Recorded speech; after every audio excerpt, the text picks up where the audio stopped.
Are you live? Amen. Good morning, Kahal Kadosh. Friday, the 19th day of Shevat, the 14th of February, Erev Shabbat Kodesh, Perashat Yitro, Makam Husseini.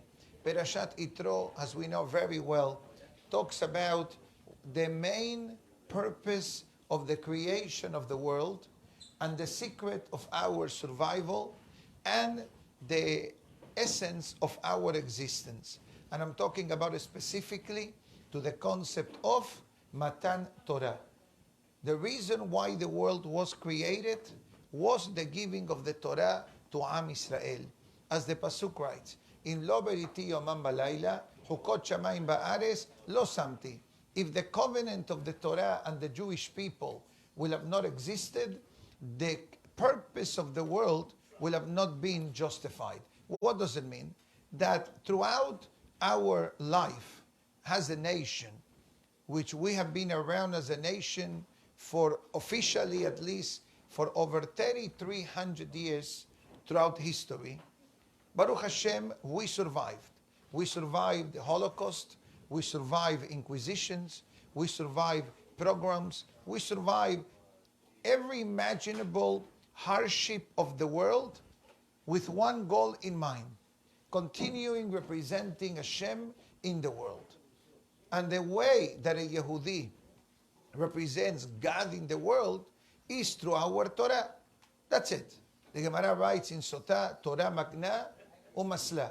The Torah shields and the Torah saves. In this particular Torah portion, the Torah calls the Jewish people with different names, different titles. One pasuk says, Beni Bechori Israel.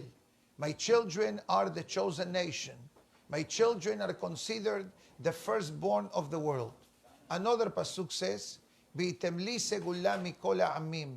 Another pasuk says, Be'atem tiyuli mamlechet kohanim begoy kadosh. You're going to be a nation of ministers, a nation of priests, and a holy nation.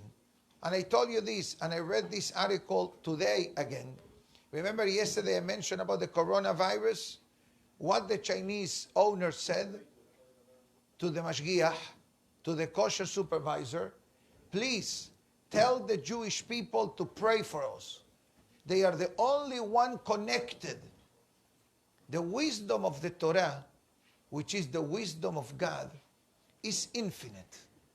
If you look in Perashah Shemini, the Perashah tells us all the animals that a person should not consume. Since we are eating now, I'm not going to go further.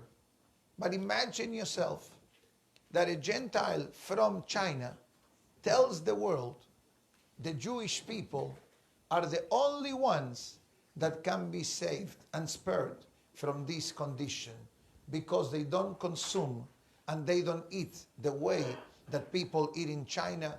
And regretfully, we heard that it's spreading in other Oriental lands like Thailand and Vietnam and Korea, etc. So we're going to keep praying for the world, as I said 2 days ago, that we need to reinforce whatever good we are. But when you pray, pray for the well-being of the world, because only the tefillot at this moment are able to bring the salvation to everyone. Obviously, it's not a simple thing. Regretfully, we have heard that in America also, they found 1 or 2 cases, and in Canada, a couple of them. They say that officially, worldwide, there could be close to 50,000 casualties already. More? These are the official numbers as of yesterday. These are the official numbers that we hear. So what the Torah says, Be'atem tiyuli mamlechet kohanim begoy kadosh. A Yehudi must aim to become a prince, to become a holy person. And food is one area in life that brings holiness and godliness to the person. Especially that we eat according to the parameters of the Torah. We don't mix meat and dairy. We don't eat certain type of animals. And even on the vegetables. How careful the Torah is, how a Jew eats the vegetables. We think vegetables are immune. Listen, Sure, a tomato is immune. A cucumber is immune. But what about other types of vegetables? The greens, like the broccoli, cauliflower, lettuce, right? All these things require checking, which I believe our holy wives do it on a regular basis. Today in America and in Israel, you can buy pre-check already, so it makes life easier, right? But bottom line is, the Torah, as I said before, the Torah is God's wisdom. And even though we may not understand it, the Pasuk says at the end of Perashat Nitzavim, הנסתרות להשם אלוקינו, והנגלות לנו ולבנינו עד עולם, לעשות את כל דברי התורה הזאת. Translation. The hidden facts and the hidden reasons belong to God. But what is revealed to us and our children is one way. Follow the ways of the Torah. Each one accordingly. Some more, some less, some often, some sporadic. As long as we are connected, we are heading in the right direction. But remember the internet? You know what the internet is? Right? Oh, you may be too holy, I don't know. Okay, so the internet, right? How many different levels of connections exist in the internet? Millions, maybe. Today, there is a new kid in town. It's called 5G, right? We're growing. Ma'alim Bakodesh. We have 3G, 4G, 5G.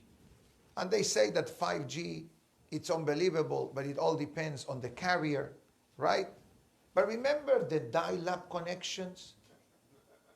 You remember the dial-up that you needed to be connected with a wire to the phone line?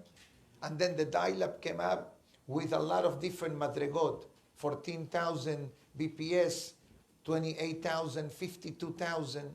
Then we moved to the DSL. Remember that? Okay? So I'm bringing you childhood memories, right? Now, who has dial-up? Who has DSL? So the Torah is the Wi-Fi connector to HaKadosh Baruch Hu. And 5G sounds good. Because Hamishah Mushe Torah. 5 books of the Torah. You know, it makes sense. 5 books of the Bible.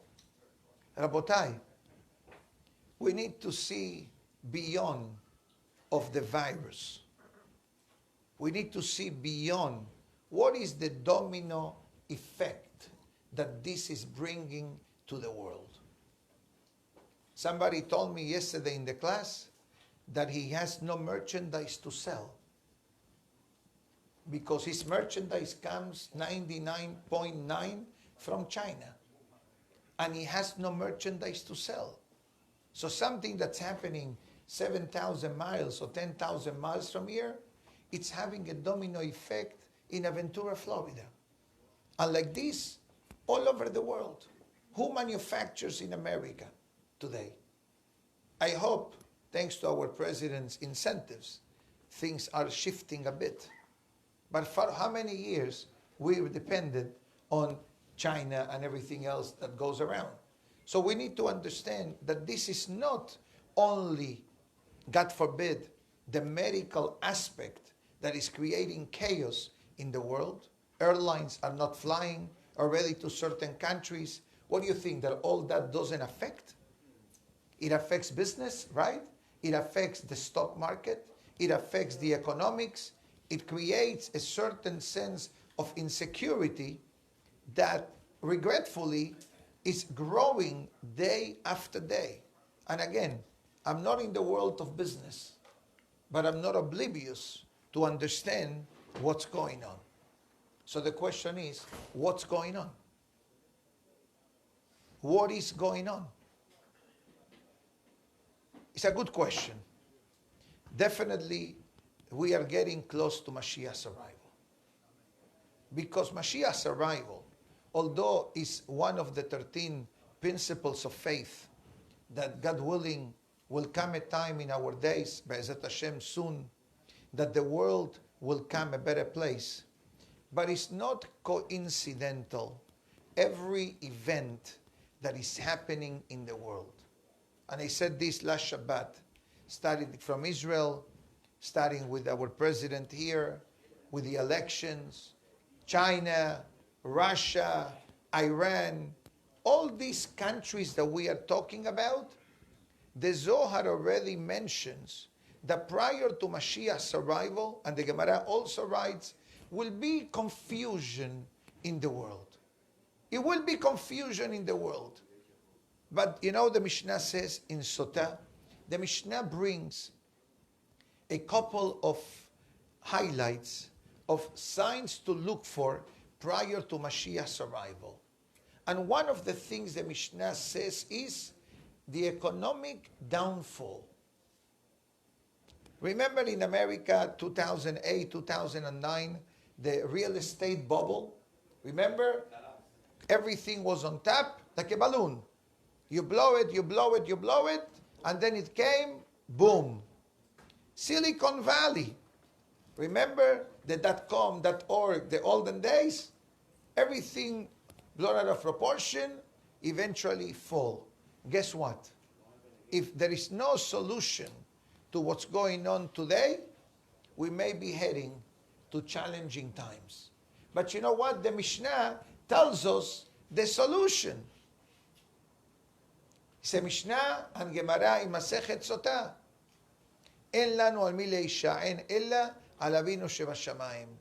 Torah u'ma'asim tovim ki tris ifnei ha'pur'anut, the Mishnah writes in Pirkei Avot. We need to continue doing whatever good we are doing. Keep praying, keep praying, keep learning, keep doing chesed. You know, get closer to your friends. Increase in unity and harmony among the Jewish people. Why? I'm going to tell you something in the name of the Noam Elimelech, I believe. He says, and others, the Sforno and the Smag also bring this down. You look at the 10 Commandments. Aseret HaDiberot. The foundation of the world are the Aseret HaDiberot. And hence they become the foundation of the Torah. The 10 Commandments, up to the last two words, has 613 letters. Anochi Hashem Elokecha asher hoseticha me'eretz Mitzrayim me'beit avadim lo yeh lecha. You count one after the other, one after the other, one after the other. 613 letters. And the last two, why not? Stanna shweya. So the good question is, what happened to the last two words? So we're going to open up the Chumash quickly. Asher le're'echa. The last two words, right? It's coming now. The last two words of the 10 Commandments is Asher le're'echa, which belongs to your friend. So the Torah, we know, divided the tablets in two. You know, which today we can relate to tablets. You know, tablets, right? And cloud, iCloud. So Moshe went to the cloud and brought down the tablets. Does it make sense in the 21st century? Yeah. You know what a tablet is? Like a big, like that's a tablet. So imagine yourself, Moshe went up, he got two tablets from the clouds. That's what happened. Anane kavod, the clouds. All right? Thank you so much. Looks very good. You can have it. Too big for me. Anyway, no. Buy, Best Buy sells. Okay, Best Buy your brand smart. Thank you. Let's continue, please. Now, and we know very well the 10 Commandments are divided in two groups.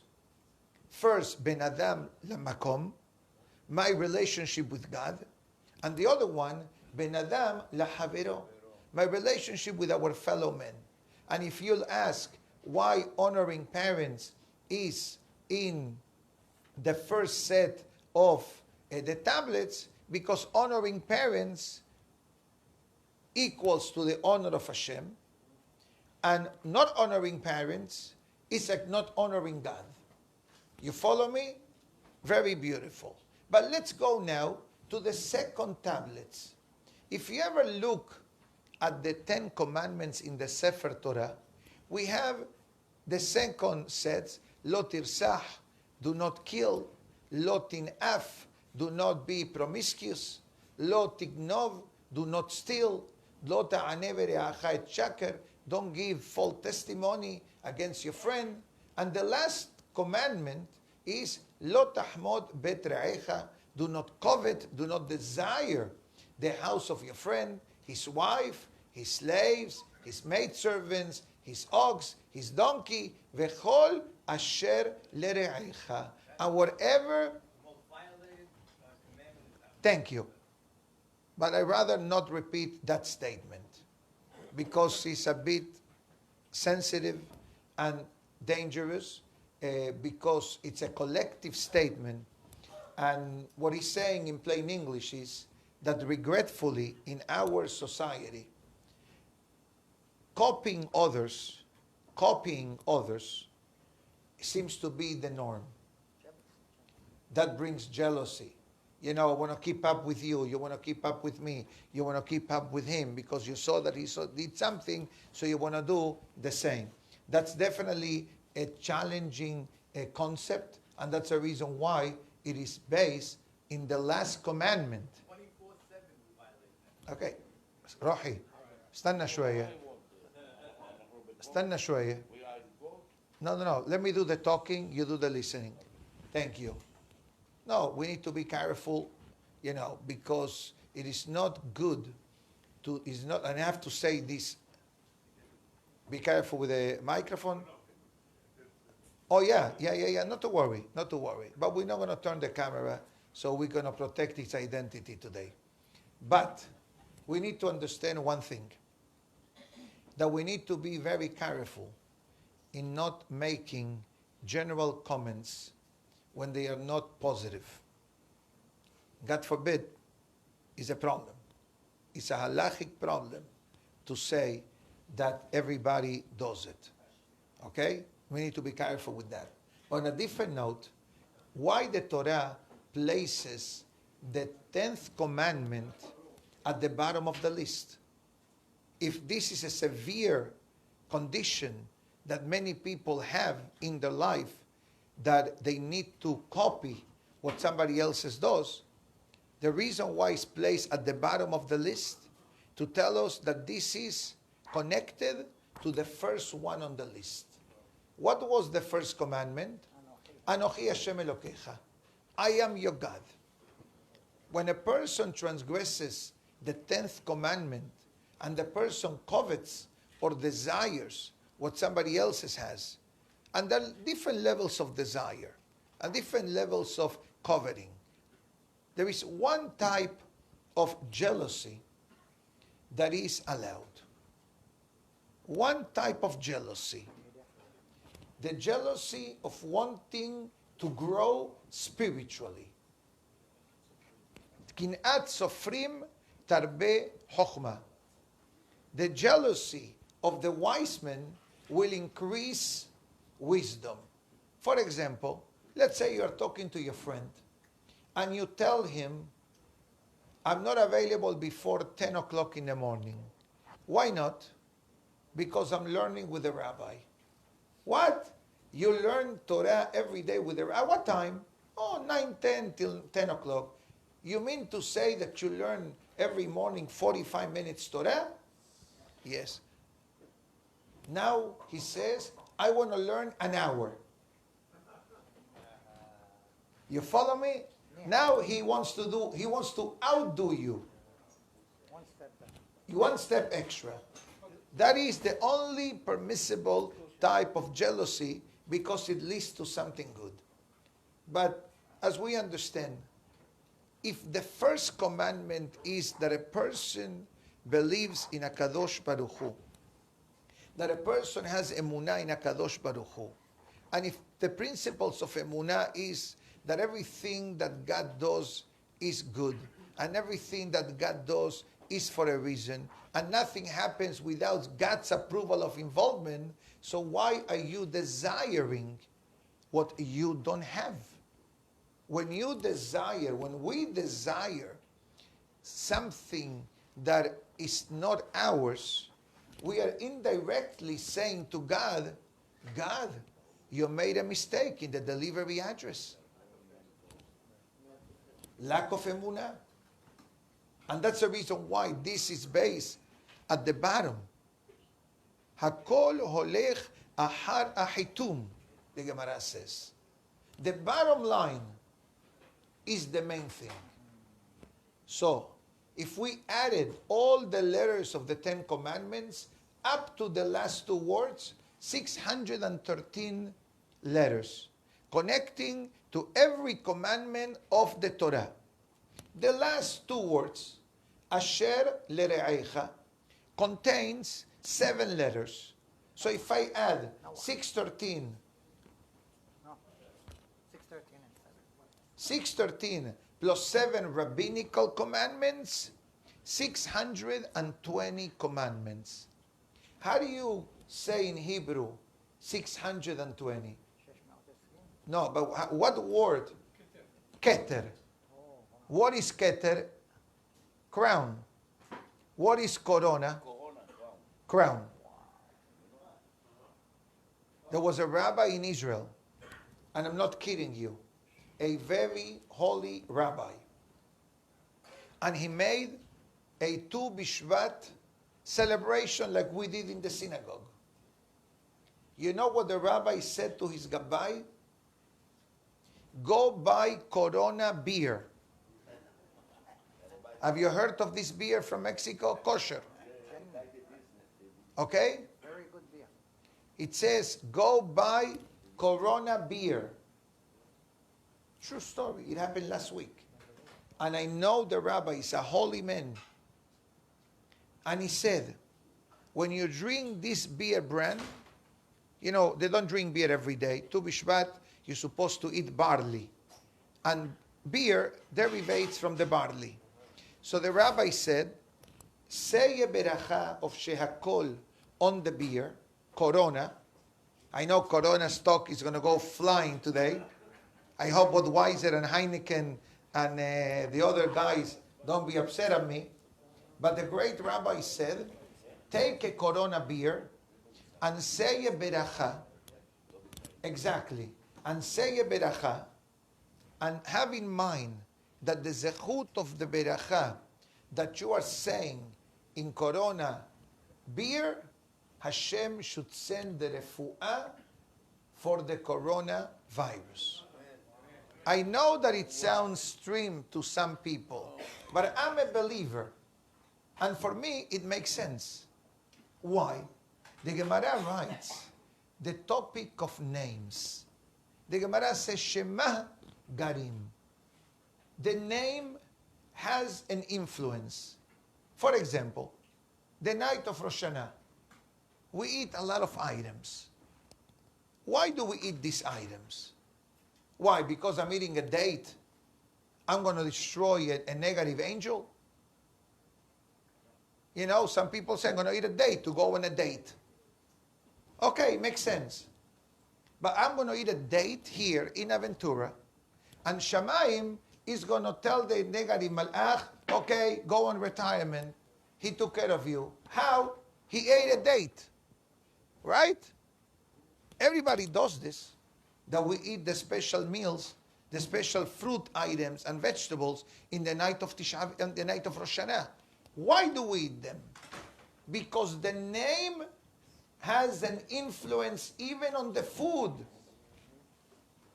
Let's talk about animals. The dog.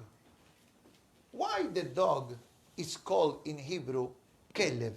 I'm sure you know the answer. Kulo lev. Because the dog, I'm not telling you to go get a dog. I'm not in favor of that. Have a child instead of having a dog. Obviously, animals, non-kosher animals at home, is also a spiritual challenge. But I believe that none of us here have animals, so we'll skip that topic for the day. But why the Torah calls it dog? Because he is a loyal creature to the master. You understand? The cat, the Gemara says. We learn modesty from the cat, the hatul. The dog does whatever he wants anywhere. The cat doesn't. The cat has modesty. Goes to a place that no one is around. Goes hidden. These are things that are written.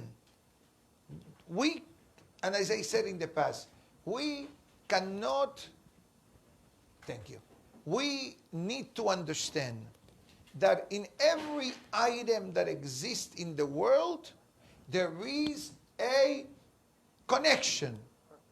Today's Daf Yomi. I didn't do it yet, but I scanned at it last night, quickly, when I finished the night class. And today in the Daf Yomi, the Gemara talks about an interesting concept. One of them is tekef lenetila beracha. That means that immediately you make netilat yadayim, say al netilat yadayim, and eat the bread. In other words, don't wait in between. Beli hefsek, without interruptions. A fellow came to, also my maharonim, by the way. A fellow came to that there is no hafsaka, there is no interruption between my maharonim and birkat hamazon. When you do my maharonim, you cannot talk. You cannot talk. My maharonim, birkat hamazon as soon as you can, unless you're waiting for the zimun. So there was a fellow who came to Rabbeinu Ha'ari, the great Rabbeinu Ha'ari. And he says, Hacham, Rabbeinu Ha'ari, you need to know, when you came to him for an spiritual advice, especially if you were going through physical pains, he will tell you what part of your body that you have a pain connects to which mitzvah of the Torah or the Hachamim. This was the greatness of Rabbeinu Ha'ari. Like the Rambam was able to look at your eye or tongue and determine what deficiency in your body you had, Rabbeinu Ha'ari was able to say, do this mitzvah and the tikkun will be made for your pain. So this fellow came to Rabbeinu Ha'ari and it says, Hacham, I have pain on my shoulder. Rabbeinu Ha'ari says, do you do my maharonim? True story. Do you wash your fingertips prior to birkat hamazon after finishing the meal that you ate bread with? He says, of course, Rabbi. I do my maharonim. My maharonim choba. And what do you do after my maharonim? Rabbeinu Ha'ari asked this fellow. I read Mishnayot. Seems to be a very holy tradition. Can you imagine if in the middle of the meal we open the book of Mishnayot and we read Mishnayot? We're going to be tzaddikim in no time. Most of us don't touch Mishnayot perhaps, especially prior to Birkat Hamazon. Rabbeinu Ha'ari says, that's not correct. What do you mean, Rabbi? I'm learning Mishnayot. Ait la'asot Hashem heferu toratecha. There is a moment to learn and there is a moment to close the books. When you pray with a minyan, it's not the moment to learn. It's the moment to pray. Otherwise, cancel the minyanim. No more minyanim. Do an extra Torah class a day for an hour. Sounds like a great deal, but that's not the ideal of the Torah. There is a time to open the books of learning, and there is a time to close the books of learning. There is a time to do a mitzvah, there is a time to pray, there is a time to learn. As long as we do things in the proper time frame, we are in the right track. But if you learn instead of praying with a minyan, it defeats the whole idea, which I believe everybody agrees in this concept. Rabbeinu Ha'ari says, no. The Gemara writes, tekef lenetila mevarchim. As soon as you finish my maharonim, do birkat hamazon without interruption. Guess what? The pain subsided. A few days later, he came to Rabbeinu Ha'ari. He says, Hacham, thank you for the advice. Baruch Hashem, my pain is gone. But he says, Rabbeinu Ha'ari, one second, I'm going to use this now. Rabbeinu Ha'ari, what's the connection between my maharonim and pain, shoulder pain? So Rabbeinu Ha'ari says very simple. The language in the Talmud of the Beracha, it says tekef. Tekef means immediately. If you reverse the letters, gives you the word katef, shoulder. Shoulder. Shoulder is katef, and tekef means quickly. Same letters. Tekef lenetila mebarchim. You see how the words send messages? Immediately, בבחילה, אנחנו מקליטים את זה. I'm sorry. Okay? תקף לנטילה, מברכים. תקף means immediately. Okay? Thank you. It's clean. תקף לנטילה, thank you. ברוך, אתה אדוני אלוהינו מלך העולם, שהכל נהיה בדברו. Now, this was Rabbeinu Ha'ari. We're not in that level. We're not even sure if we have Hachamim in the level of Rabbeinu Ha'ari. We may have close to Rabbeinu Ha'ari. But in every generation, there are Hachamim, custom-made to the generation. And this great rabbi from Israel, last Sunday night, said this in a shiur in the night of Tu B'Shvat. So I'm not telling you run and buy Corona beer today. Maybe you have it at home. Maybe you don't have it at home. But if you have it at home, have this in mind, what I just said before. You're saying a beracha if you have to say. If you already drank wine, you don't say beracha on the beer. But if you drink beer in honor of Shabbat, have this kavanah.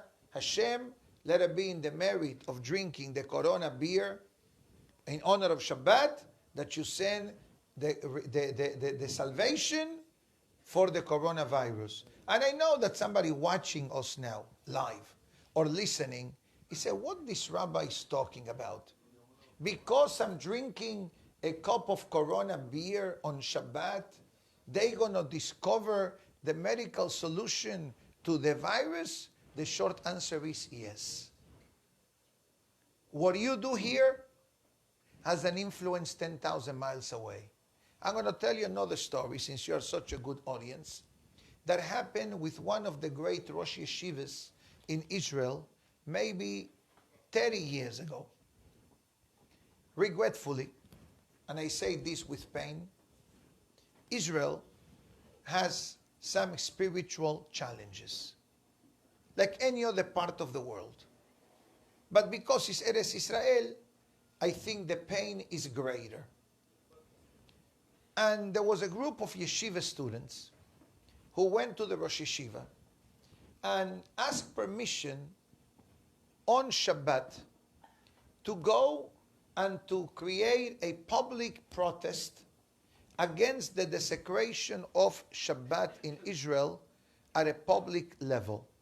Regretfully, there are certain cities and certain areas of Israel that there is public transportation, that malls are open, stores are open. But going back 30 years ago, it wasn't as magnified as it is today, regretfully. But there was starting to become an issue. So these yeshiva students asked permission from the Rosh Yeshiva to make a march to protest against the desecration of Shabbat. The rabbi said, I don't think that is a good idea. Why not, Rabbi? We want to protest to the Israeli government or to the city hall of that town that Shabbat is not negotiable. We are Yehudim, we are not Goim, and therefore we want to voice our opinion. The rabbi said, I guarantee you one thing. A protest against the desecration of Shabbat the way you want to do it, it will not achieve anything. But I tell you one thing, you start improving, your Shabbat observance will achieve much.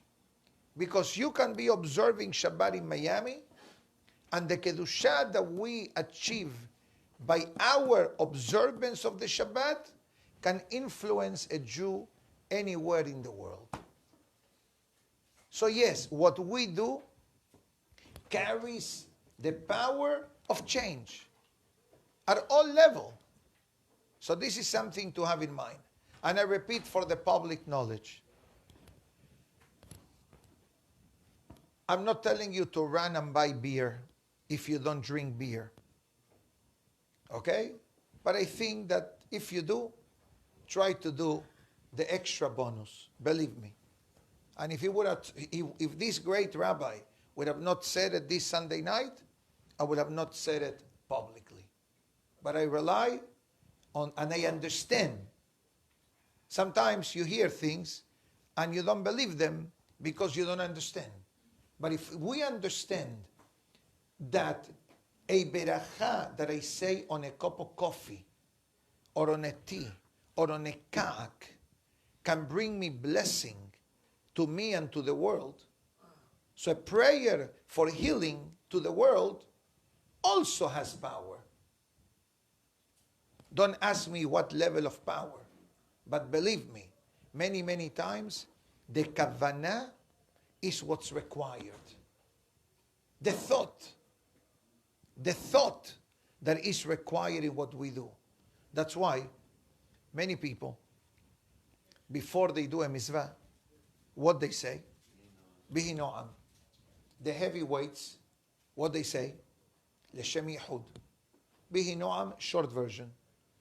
L'shem yihud, 3 more lines. You basically, when you say the prayer of L'shem yihud, you are connecting spiritually with the entire Jewish nation. Can you imagine that? That's what the Siddur says. Can I have it, please? The blue one? Thank you so much. You're very efficient. At least that's what your wife says. Exactly. L'shem yihud. For the sake of my connection with the Almighty One, with awe and fear, with mercy and compassion, in the name of the entire Jewish nation, we are hereby coming to pray the morning prayer, Shaharit, that was established by Avraham Avinu, alav shalom, with all the commandments involved with it, to repair the root of my soul from the holy places, and to create a certain level of satisfaction to my Creator, and to fulfill the wish of my Maker. Many of us say this daily, before each prayer. Look how many things you said in 1 minute. Connecting with God, connecting with the Jewish people, mercy, compassion. And I gave you the short version. I skip 1 line because it's too complicated to explain it. But bottom line, what we do here has a tremendous influence of what happens elsewhere. With that being said, I left you hanging with the last 2 words of the 10 Commandments. What are the last 2 words of the 10 Commandments? Asher le're'echa, which belongs to your friend. From here we learn many halachot. Number 1, how much emphasis the Torah makes in the topic of human relations. In the topic of human, like in the beginning, Anochi Hashem Elokecha, I am your God who brought you out of Egypt from slavery. It reinforces our emunah, our faith in God, which is not negotiable. The Torah is telling us relationship between humans is not negotiable neither. And that is the reason why, if you look at the 10 Commandments, the second half, the commandments have 2 words. Lo tirsah. Written larger than the rest of them. 2 words, space, 2 words. The previous commandments, maybe 30 words, the mashal, for example, the mitzvah commandment of Shabbat, 5, 10, 11, 50 words about Shabbat observance. 50. About honoring your parents, 17 or 18 words. That first half. Second half, 2 words commandment. Don't kill. No adultery. Don't steal, which means kidnapping also.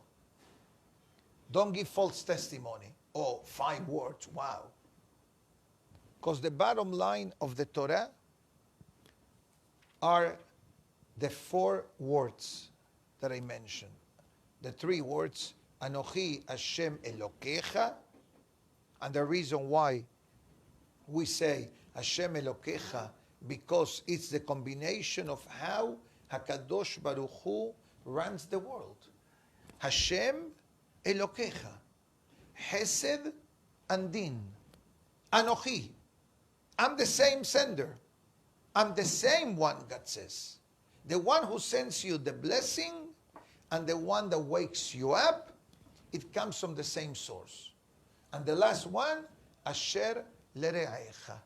How is your interpersonal relationship?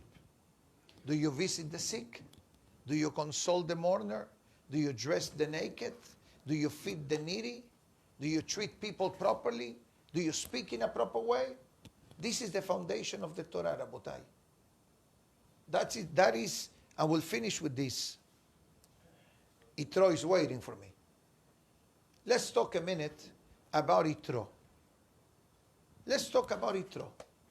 Yitro, father-in-law of Moshe Rabbeinu. There was no idol that Yitro did not serve. Every imaginable Avodah Zarah of the world, Yitro served. He was Mahmir.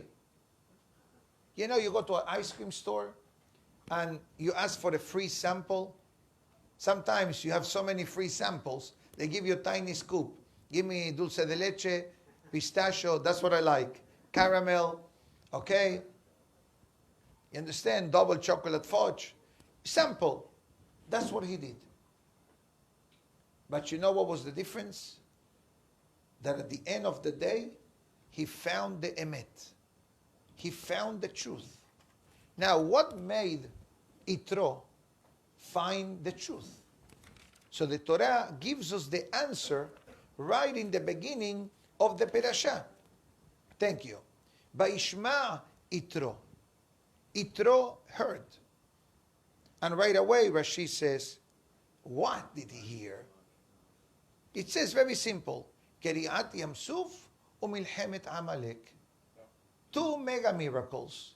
The war against Amalek at the end of the parasha of last week, and the splitting of the Red Sea. I ask you a question. Was Yitro the only person in the world that heard? Or everyone heard? The Mefarshim tells us that when the splitting of the Red Sea took place, every water of the world splitted. Every water of the world splitted. It was like a chain reaction to praise God. Because the water was created in the beginning of the creation of the world for that purpose. There will come a time that the water will need to change their being. What does it mean? The nature of the water is flat, meaning to say always down, flat. You see the water, beautiful water, front terrace we have here in Florida, shul, you see it? Okay? Even if you go outside and you look at the Jerusalem sphere, okay? You see the water fountain, right? I believe it's on. You see the water climbing a couple of feet based on the water pressure, but eventually the water comes down. This is the nature of water. But in last week's Torah portion, what happened with the water? Stood up. Like a wall. The water altered its course of natural habitat, so to speak, natural being, for what purpose? To sanctify Hashem's name. The Pasuk says, Vayashov hayam le'etano. The waters return to their strength. Al tikre etano ella tenao. To the conditions that the water was created. There will come a time in history that the water will need to make a change in their essence. Instead of being flat, I need you to stand up. That's the reason why Talmud compares marriage to the splitting of the Red Sea. קשה זיווגו של האדם כקריעת ים סוף. Why do we say challenging is the marriage of a person like the splitting of the Red Sea? Mehila. Parnasa is the same thing. But let's talk about marriage. Okay? Why marriage is compared to the splitting of the Red Sea? Short answer. Because marriage is all about change. Marriage is to change. Bebakasha. I don't know.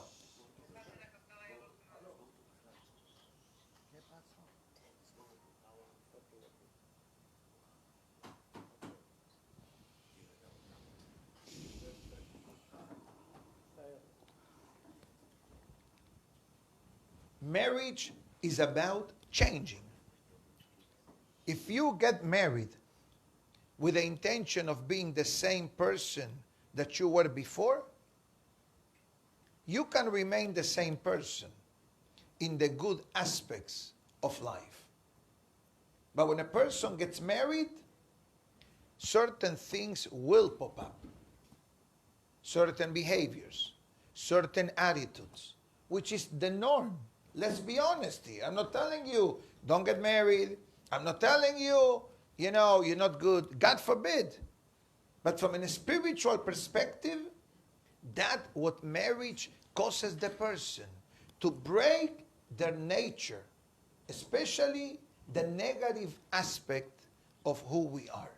We are humans, so we are not perfect. We have pro and cons. We have good virtues, good midot, and we have areas that require improvement. And you know how can we change? Through marriage. I don't want to say the word only, because if you have a will, there is a way. But one of the goals of marriage from a spiritual benefit is the change. The change in behavior. To be more responsible, to be more conscientious, to be more respectful, to be more thoughtful, to be more caring, to pay attention, to communicate better. This is not a marriage therapy class at this moment. But I'm only throwing you a freebies since I have a lot of good customers in the audience. All right? Anyways, so if everybody heard why the Torah only mentions Itro, you know the answer is to this? Because he acted upon listening. Sometimes you come to a Torah class, and what do you say? Nice class. Hazako Baruch, Rabbi Hananiah ben Akashia Omer. What did you take with you from the class? I hope a lot. But going to a class and coming with the attitude, nice class, you know what's telling you? Nothing. Our goal, and this is not me saying this is written in the Gemara. We learned it a few weeks ago. The Gemara tells us about Rabbi Nehunia ben Akana. He established prayers before and after. And I have another source in front of me.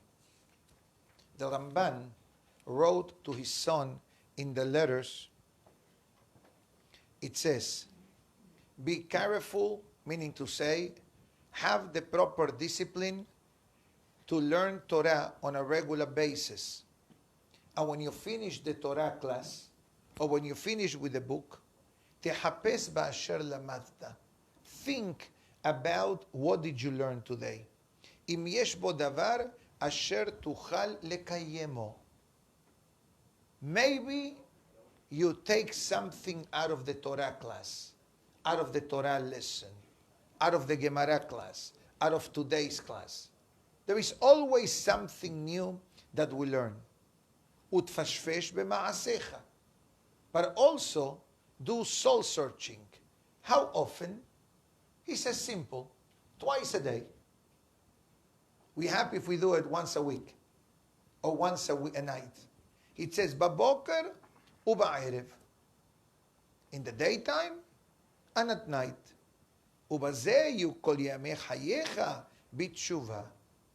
And a person does soul searching. And a person, let's say you finished listening to the class today. And then you heard something that perhaps it was directed to you. What does it mean? Something that you are honest with yourself and you say, you know what? The rabbi was right.